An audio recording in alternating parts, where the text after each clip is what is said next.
Olá, tudo bem com você? Bem-vindo ao programa número 64, conversando sobre dependências e outros temas.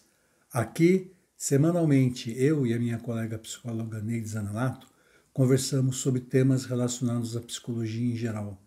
Então, nos acompanhe semanalmente para você sempre conhecer um pouquinho mais sobre temas relacionados à psicologia em geral. O nosso tema de hoje é a autoestima. Você tem boa autoestima? Pois saiba que pessoas que têm boa autoestima também são pessoas que têm um elevado autocuidado, são pessoas que se colocam em primeiro lugar, não porque elas sejam egoístas, mas porque elas têm a consciência de que para cuidar das outras pessoas, para se relacionar bem com as outras pessoas, é necessário que elas se gostem primeiro. Então, fique conosco até o final do programa e ouça um pouco mais sobre esse tema tão interessante.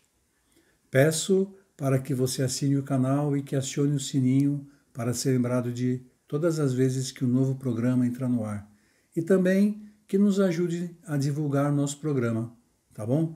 Então encaminhe o programa, se você gostou, claro, para seus amigos e familiares. Dessa forma você ajuda a gente a divulgar um pouco mais o nosso canal. Muito obrigado e vamos ao programa de hoje.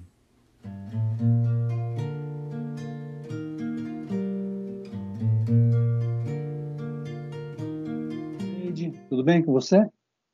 Oi, Paulo, tudo bem? E você? Como é que está? Tudo bem. Estamos aqui no programa 64 e hoje a gente vai falar sobre melhorar a autoestima, né? Eu vou falar inicialmente, Neide, sobre pessoas que têm a estima alta, né? A autoestima elevada e o que elas fazem, quais são as características de comportamento que elas têm, né? Que mantém essa autoestima, né?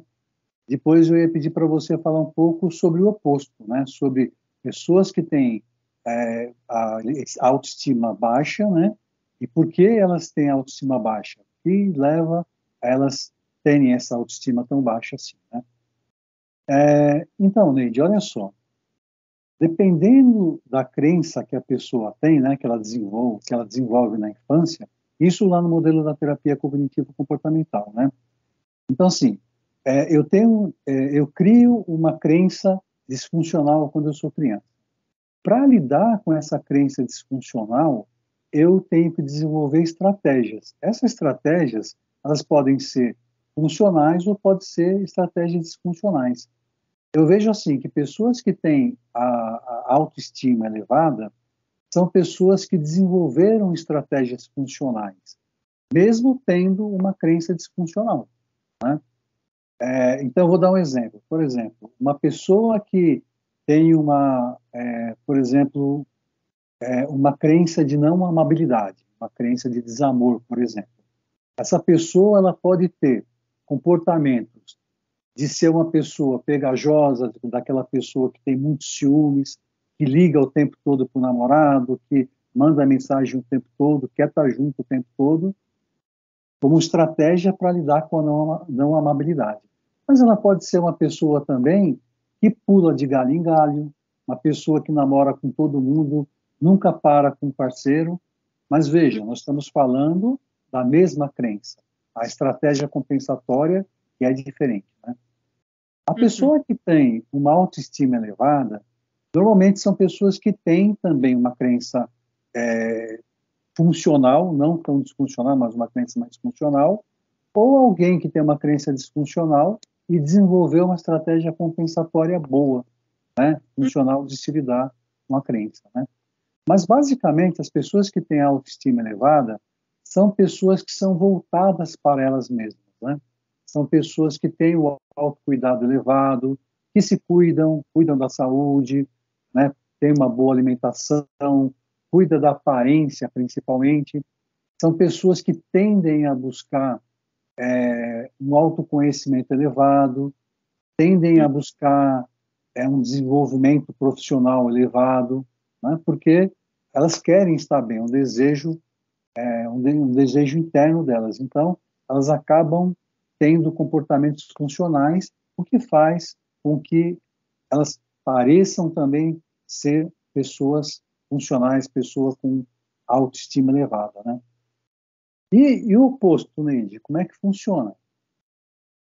Então, Paulo, você bem fala no começo aí do nosso programa que a crença que a gente desenvolve a nosso respeito, ela determina a forma como a gente se comporta.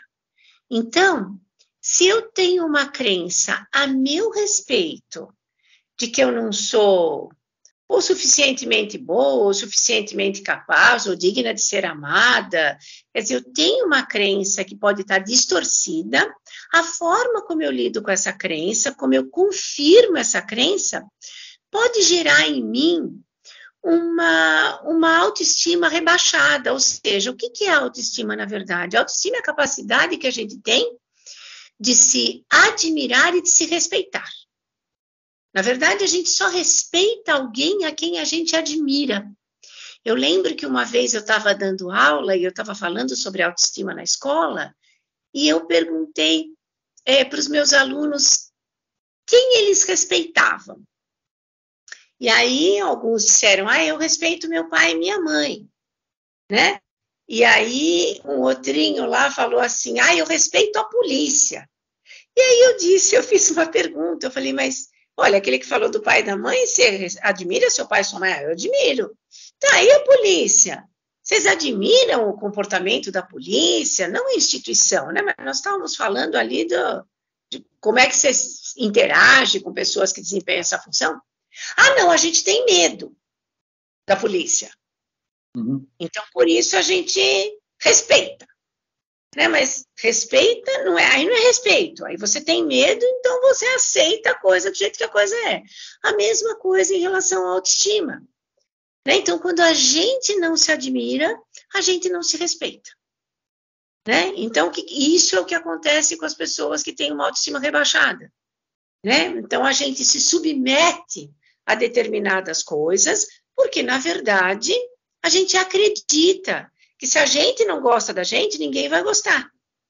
Então, normalmente as pessoas que têm autoestima rebaixada, elas não têm autocuidado com elas priorizam o outro ao invés delas, elas, na verdade, se conhecem muito pouco, porque muitas vezes, se elas forem se conhecer mais, elas podiam gerar uma coisa que nós chamamos de dissonância cognitiva, porque elas vão descobrir que elas não são tão ruins quanto elas acham que são.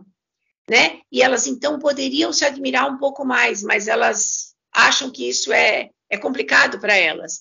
Essas pessoas não aceitam elogio. Quando a gente oferece um elogio para uma pessoa e ela diz assim, olha, são seus olhos, quando você diz, por exemplo, nossa, como você está bonita, né? Porque você diz que quem tem autoestima elevada cuida mais da aparência. Se você disser para uma pessoa, nossa, olha como você está bonita, o que ela vai responder para você? São seus olhos, ou seja, ela não consegue receber o elogio porque ela não vê como você vê. Ela se vê como menos, ela se vê como inferior.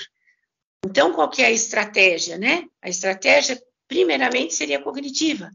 Questionar as crenças centrais, quer dizer, o que eu penso sobre mim, né? O quanto que está realista a forma como eu me enxergo e o quanto essa forma está distorcida. A partir desse questionamento, Paulo, dá para a gente pensar em estratégias comportamentais para melhorar a autoestima, né? Mas, inicialmente, sempre como nós falamos, a estratégia seria cognitiva, né? De fazer um questionamento sobre aquilo que eu penso a respeito de mim. Uhum. Para chegar no real, né? Mais próximo ao real possível, né? Sim. Muito bem, Neide. Muito bom. Espero que a audiência tenha gostado do programa de hoje. E na semana que vem estaremos aqui de volta com um novo tema, tá bom? Tá bom. Obrigado, Neide. Boa semana para você. Para você também, Paulo. Um abraço. Tchau, tchau.